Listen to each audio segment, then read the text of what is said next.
Hello, everybody. Okay, we're good. Making sure. So today's video is going to be on a toxic relationship and what I learned in the 3 years. How to prioritize and work through abuse and call judgment in alignment with love. So last video, we worked on the consciousness, sentient, and emotional part of being. We're going to get into the sapient part of being today, okay? Always remember priority. This presentation doesn't only sum up what I learned, it also stresses the point of priority. As well, I was prioritizing fixing my relationship, and I never was the problem to begin with. I lost precious time with my mom because I was too busy staying. Every single time I would leave, it would be a fight, I would be cheating, I would be something, and I chose to stay in that relationship and stay there with him instead of going to see my mom. So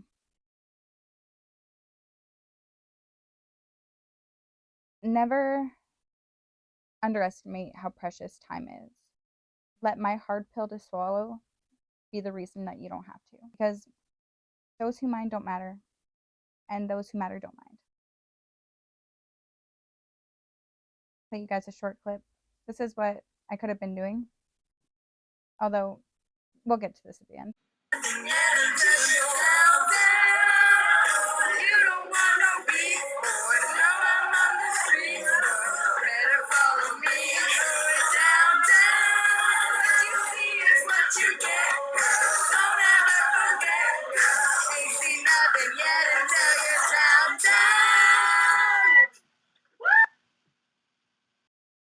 If there's one thing that I could give my mom, it would be to share what I've learned from this experience.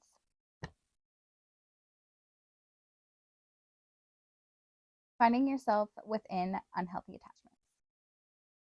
What keeps us going? Fears, goals, relationships, being seen clearly, other people, colleagues, responsibilities, obligations, finding belonging and acceptance. The determination to be treated with mutual respect was a big one for me. And the worst battle is between what you know and what you feel. Determine what connects you to. If you find yourself in a toxic relationship or you're not really sure if it is toxic, in my experience, the parts that connected us was we were both unsure of ourselves. We both needed a change and we were searching for something new. For me, this person presented themselves in my life at a time that was very crucial, which I'm still very grateful for, as I had just stopped escorting and we began to date. And he made it clear to me, that his intention was to support me so that I didn't have to return to that lifestyle. My boundaries, which I guarded like a watchman, limited my perception. So he was in the middle of losing his house, and he would blame his dad because he worked in a family business. I related thinking his situation was the same as mine, getting kicked out all the time, disregarding the fact that I was talking to a grown man who was buying his parents' house. I was 16, which would mean that his upbringing was nothing like mine, and he did have a stable home and a place to live. Linking to attachment and the link to attachment and connection. I can say this was love, however, I believe I wanted to be seen clearly through my partner's eyes. I think now the reason he never gave that to me was out of fear that I would leave him. As a result of being so wrapped up into solving our relationship issues, I became more self-aware and he didn't. The one thing that he tried to prevent was the very thing that separated us. So I'm going to give you a few aha moments. There was one day where he had a bunch of random people in the house and he was leaving to go to work. During this time,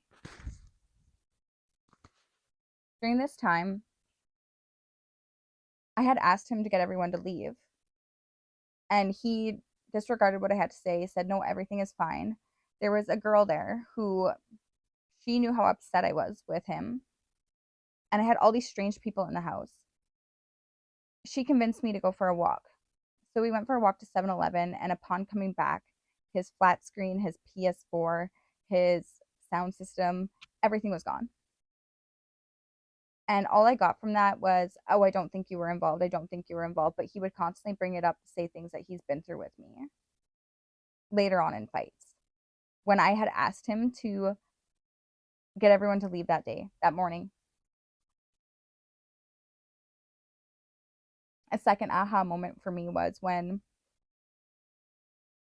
I was walking to 7-Eleven. It's literally a straight walk. A straight walk. I was on 115 and I was walking to 127. Literally a straight walk, 12 blocks. And I'm on the main road on the sidewalk, okay? I walk there, I get myself a coffee, and I walk back. And he's in the garage, fuming, steaming, being like, where'd you go? Where'd you go? Who picked you up? Who picks you up? And in my head, like, I know what I did. So I'm like, what the? Are you fucking crazy? And he's like, me and my friend followed you. Me and my friend followed you. And we know for a fact that you weren't walking.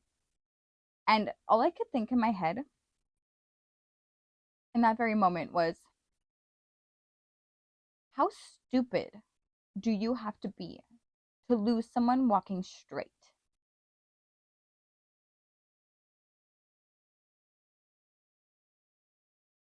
This is when it started to sink in that the problem wasn't me.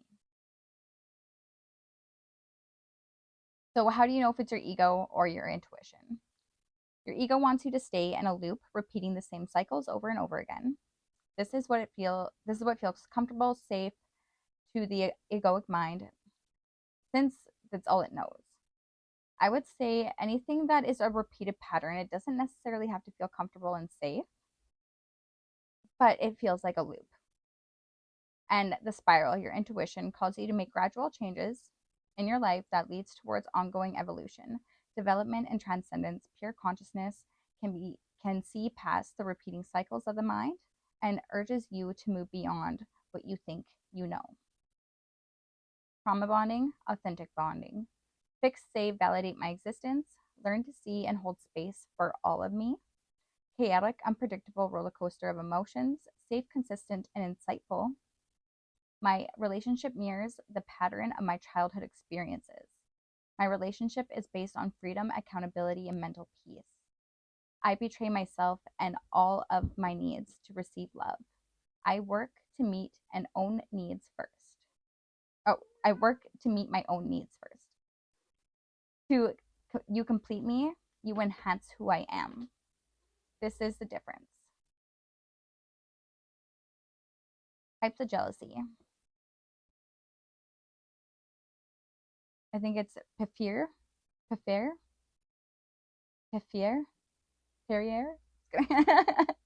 Piffier and Wong, 1989, define 3 dimensions of jealousy: cognitive, behavioral, and emotional.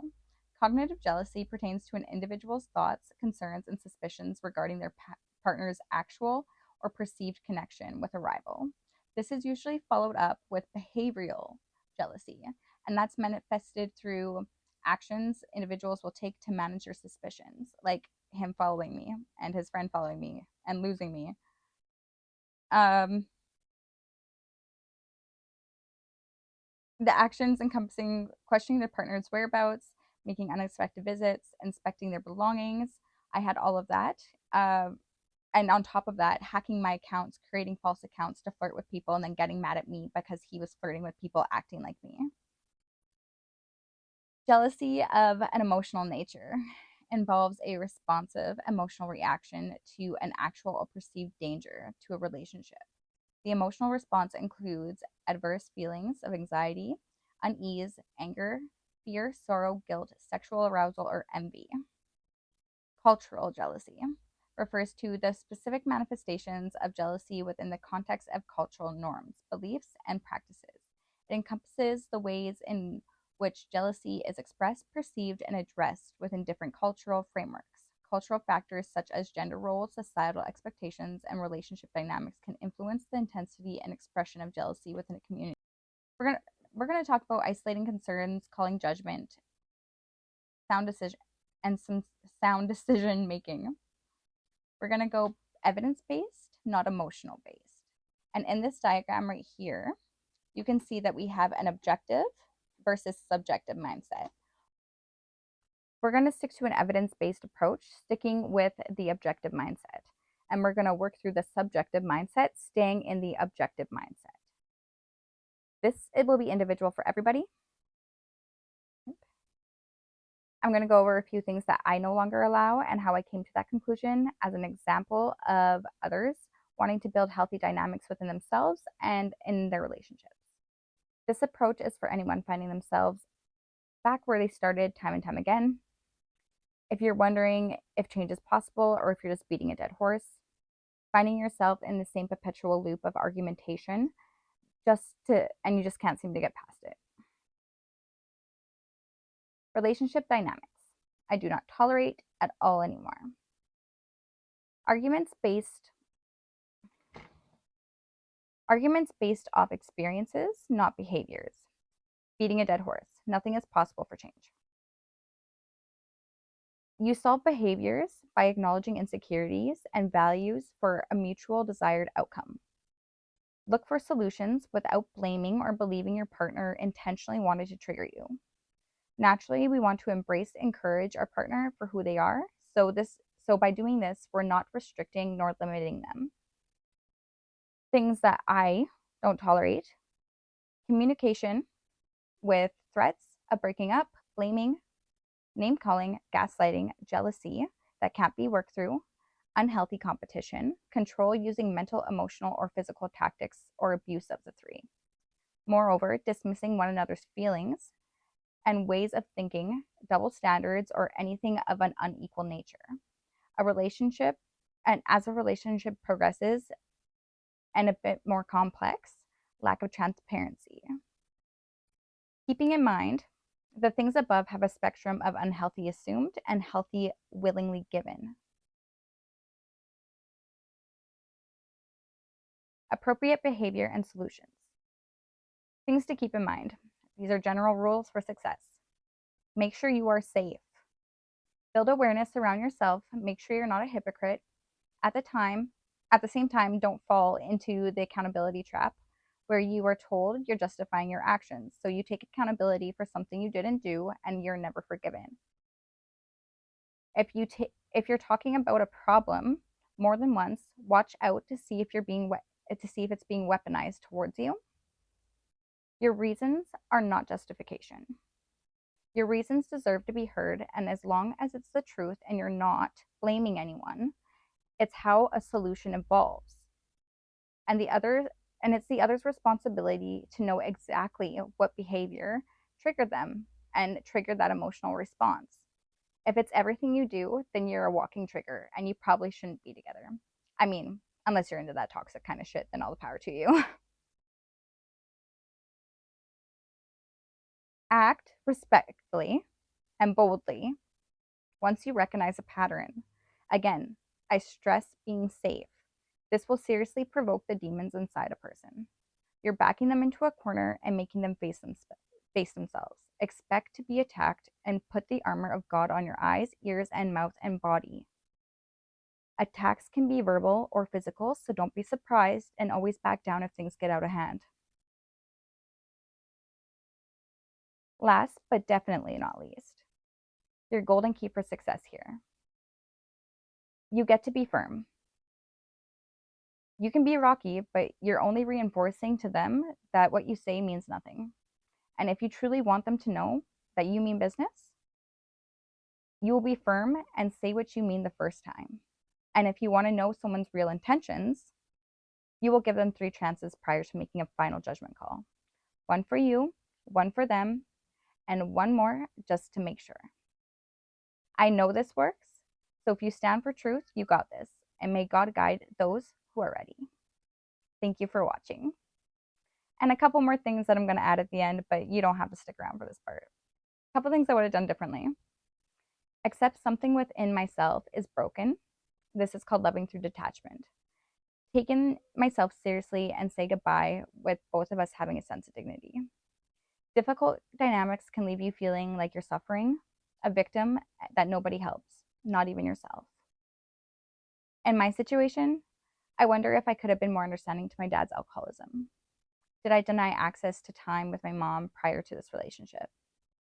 And all in all that's left unsaid that I haven't mentioned, I still wouldn't have had my life go any other way. During this period of my life, I learned so much, a few hard lessons that carried a heck of a lot of wisdom. I do feel this person, do I feel this person and I would be together now if I had known then what I know now? No, I don't. Mentally, I would have left him stronger, but more heartbroken to say the least. So a few other things to keep in mind. These are some helpful diagrams that I use and help me come to realization. Things that can equally be true. You're resilient and you need a break. You gave it your all, you need to back down. You're independent, still need others. You were sure, things changed. You were kind, you have boundaries. Others have it worse, your pain is still valid. You did your best. Now you know more. It's easy to judge, it's more difficult to understand. Understanding requires compassion, patience, and a willingness to believe that good hearts sometimes choose poor methods. Through judging, we separate, through understanding, and we grow. So mental versus emotional health. So good mental health enjoys learning, sees mistakes as opportunities to learn, accepts responsibility for their actions, stands up for beliefs and values. Good emotional health, in touch with their feelings, expresses them appropriately, deals with their problems and frustrations without getting overwhelmed, avoids dwelling on negative thoughts, uses positive thought and actions to make it through challenges. 7 types of boundaries to have: mental, emotional, material, internal, conversational, physical, and time. And listen to your emotions. If you're someone who doesn't express emotion easily, set aside a place and a time, some time and a place where you can go to that place where you feel safe to express your emotions. That's one thing that I would have done differently growing up. I wanted to be hard. I wanted to be, too cool for school. I would have set aside time and place for myself to be emotional, because now I feel like I'm repeating certain events in my life, but now I'm prepared because I know what's coming at me. And now I get to experience the emotional side of it. That I finally have let that safety be created within myself, and I'm not holding myself back like that. So even when I'm sad, I'm grateful to be experiencing that emotion because I was so emotionally cut off for the longest time. And yeah, so that sums up today's video. I hope that was helpful. It has a lot of punch in it. And I'll catch you guys in the next one. Ciao for now.